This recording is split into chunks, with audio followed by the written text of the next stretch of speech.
Just gonna put it right here. Who cares? Alright, y'all.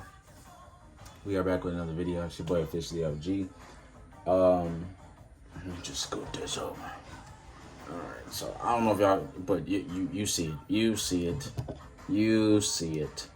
Today is the book collection, man. So we're gonna do the books that I have finished. We're gonna do the books that I'm reading and I have finished.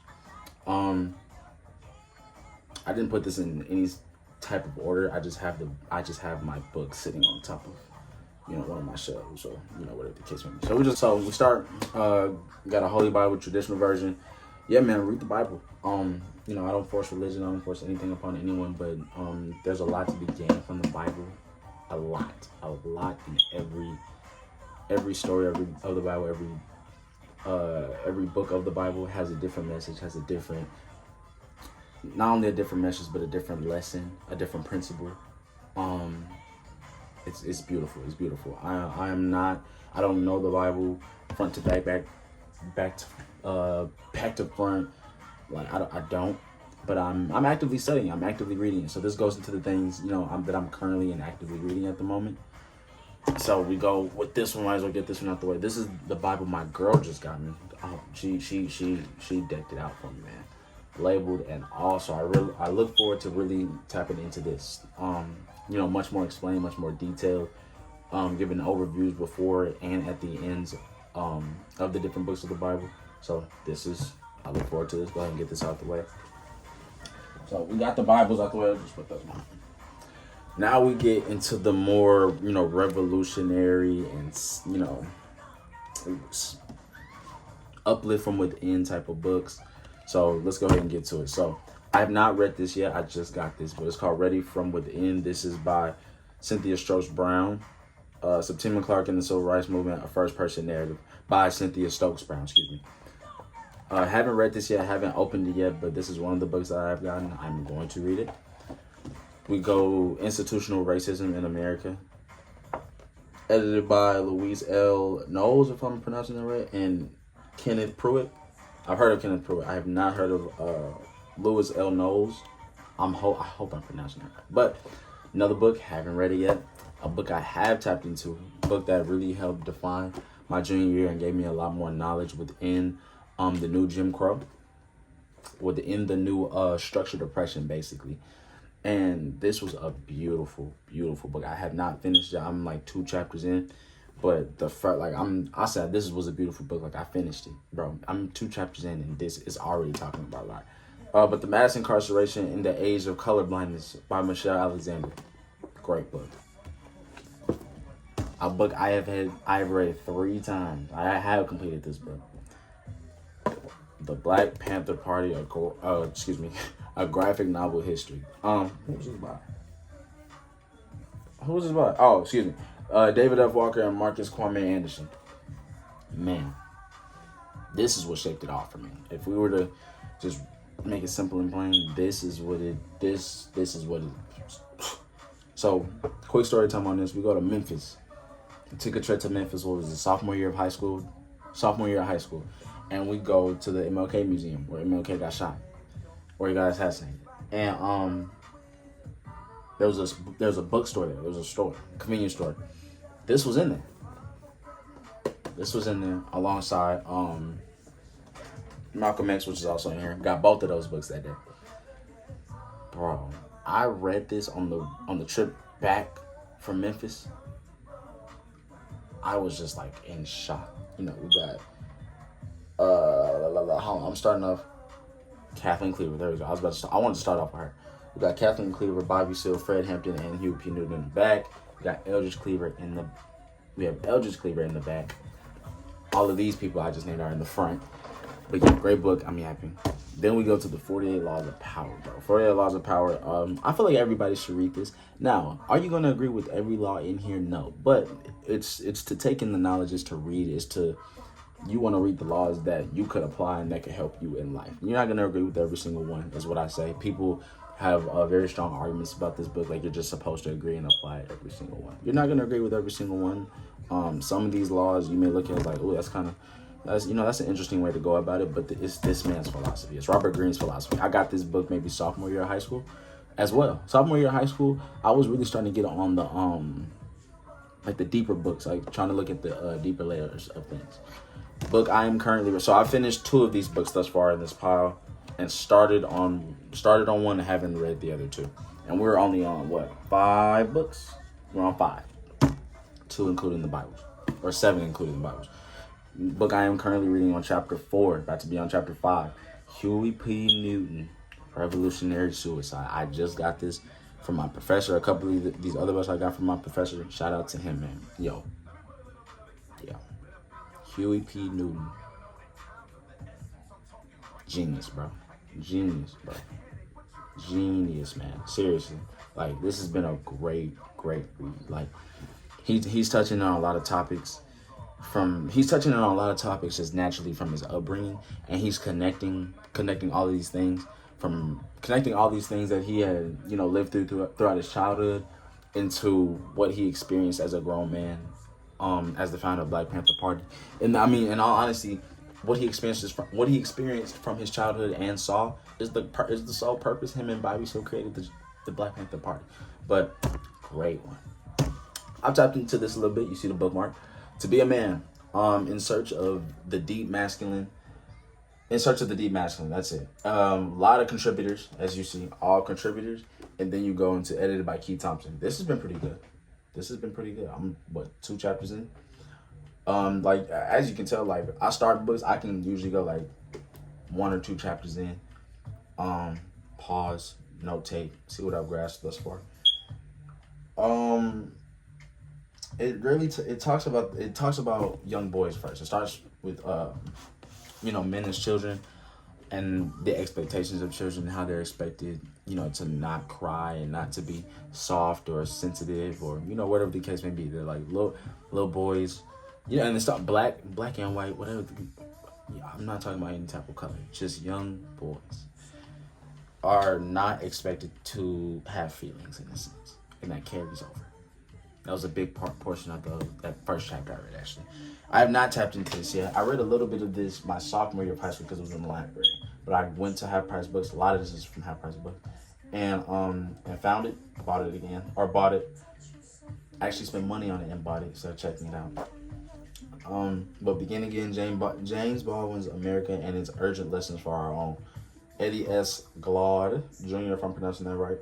I can't wait to tap into this. I watch a lot of James Baldwin. He speaks so eloquently, with a lot of passion, with a lot of what's the word I'm looking for? With a lot of swiftness, I guess I can put it.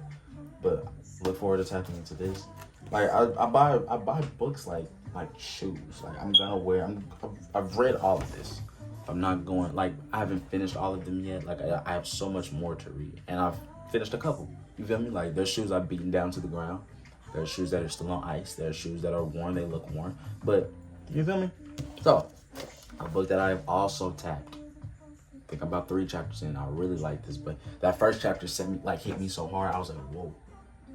I was kind of shocked. The Ways of White Folks by Langston Hughes. Shout out to the bros. Yo.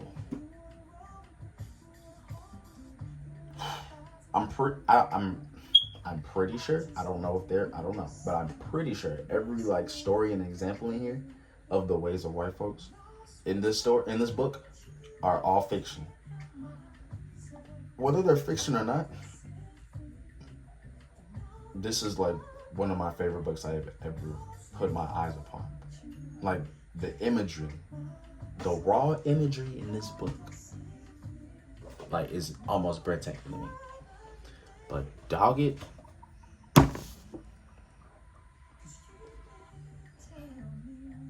you notice how these, like I said, I'm pretty sure I said it. It's not in no particular order of the books. It's just how they're stacked on top of my cubby. But you see what's hand in hand. Like, these two books alone, bro. I need these. I need these. I need all my books. But if I'm the house is burning down and I gotta bring some books and I can only bring, we'll say that. Let's get into Malcolm X, bro. I mentioned I got this the same time I got the Black Panther Party book. to give a 15-year-old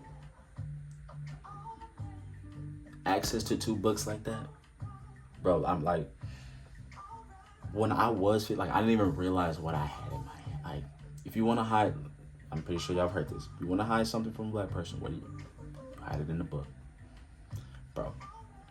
When I got this book, bro, I read this and it's like I couldn't grasp what I was reading. Like, I just wasn't clicking, even though it's an autobiography. And I read it again my senior year of high school, finished it, and I was like, whoa. I really rock with Malcolm X. And I always kind of naturally have, but I really like Malcolm X. I read it again after my freshman year of college, that summer going to sophomore year. And I got more of an understanding on why he changed. What he looked at himself like, I need to change. I read it again this past spring. And I said, yo, the country was literally shaken in their boots by this man. He didn't plan for that. He didn't plan for any of that. He didn't plan to become a target. He planned on telling the truth. And telling the truth is what turned him into a target. Yo, shout out to Malcolm X, bro. Shout out to Malcolm X, bro. Currently reading this and have finished it. Have not read, but seen a lot of recommendations. Race Matters by Cornel West. I've seen a lot of Cornel West videos on TikTok, but I'm looking forward to reading this. I've seen like the chapter breakdowns on TikTok from a lot of people on this book, and I know there is a whole chapter dedicated to Malcolm X in his book, if I'm not mistaken. So I look forward to reading this. I have not read it, just got it. Now, a person I have not studied a lot, that I decided to purchase a book by him.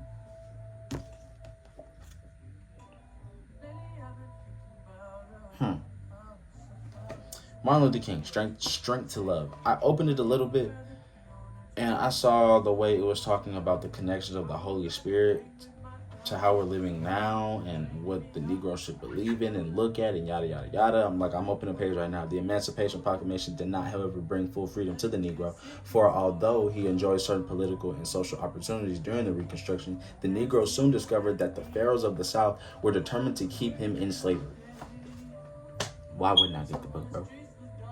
So, I look forward to reading this. I have not, but I look forward to reading it. And when I complete every single book I end up completing, a video will be made. This video is a lot longer than I expected it to be, but it's okay. Slide that right there. We got 2 more books. This was interesting. Race and Revolution. I've always been obsessed with this word right here, revolution. Since my sophomore year, so the past year and a half, for real. I'm fascinated with that word, revolution, bro. I really like it. So then, what's the word right above it? Look at the cover. Look at the cover. See a white man. And then who do you see right behind? See a black guy back there. It says Race and Revolution. I opened it. Like, I'll just take a peek. Let's look.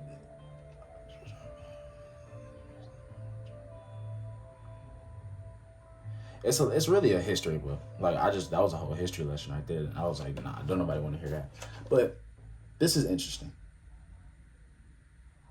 Here, we'll read the back. Race and Revolution is a bold and stirring documentation of the collapse of the devotion for liberty in America and in the immediate wake of the American Revolution.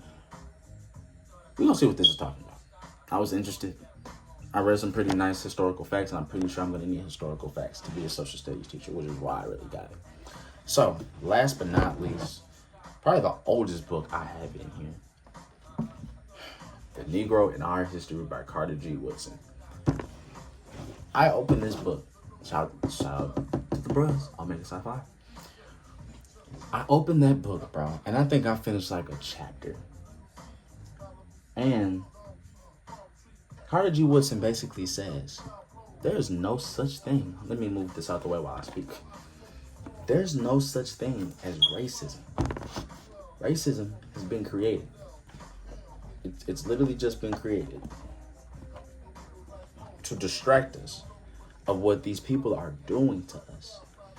He said before all this racism and stuff and all that stuff, everybody was just broke. Everybody was just broke. Sharing crops, sharing land, trying to take care of each other, trying to make sure each other ate every day. Living in the same villages, providing for each other and providing for their own families. All this power stuff and oppression and and people thinking they're over the next man and putting these people in bondage to make money for them. That when that started developing is when that's when racism started. Let's just find a reason to put people in bondage. Before all that nonsense, bro, that was not a thing. Like racism, nobody ever heard of that. Nobody's ever heard of that. So I really need to dive back into that because I feel like every single book I have in here translates to either a man or what the world we live in today, and that's the whole point. So that was a good little 15-minute video over my book collection. I hope you enjoy.